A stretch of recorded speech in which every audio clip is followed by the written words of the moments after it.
And as groups like Aurora Warm work to keep those less fortunate safe, a live look at Pueblo right now. And yes, we've seen a lot of snow, record cold temps the last few days. It's going to be really cold tonight, and some snap decisions on the part of city leaders. They have to make these calls on how to keep those without shelter safe. Our Andy KOEN speaking with those folks and seeing what they plan to do to keep residents safe tonight. He is live from the city's emergency warming shelter with more on the last minute change. Andy.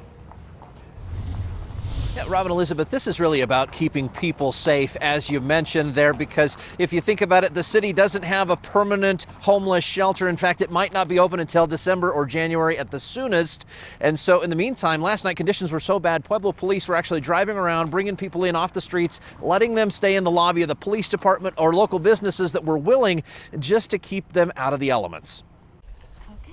It's nothing fancy, but it will keep them warm. For tonight, and perhaps until the new year, this empty warehouse will once again serve as an emergency warming shelter. That gives us a little time to actually come up with a plan going forward, at least for the next couple months until the 4th Street property is open as the permanent shelter.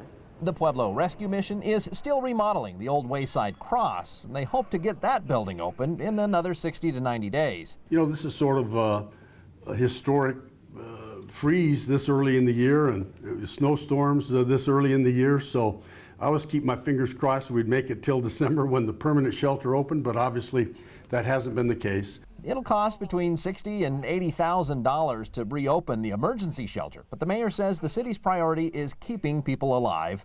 Part of the city's responsibility is to protect our citizens, and that's why we're taking these efforts right now. The rescue mission is paying to open the shelter out of its own pocket.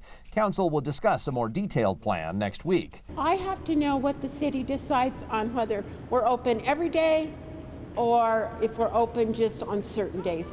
In the meantime, the doors are open and the heat is on. Now, this emergency shelter will be staffed tonight. There will be security on site, but things came together so fast they didn't even have a chance to bring over the sleeping mats, so people are just going to be sleeping on the floor, but everything should be up and running as normal by tomorrow. Always watching out for you, Pueblo. Andy KOEN, News 5.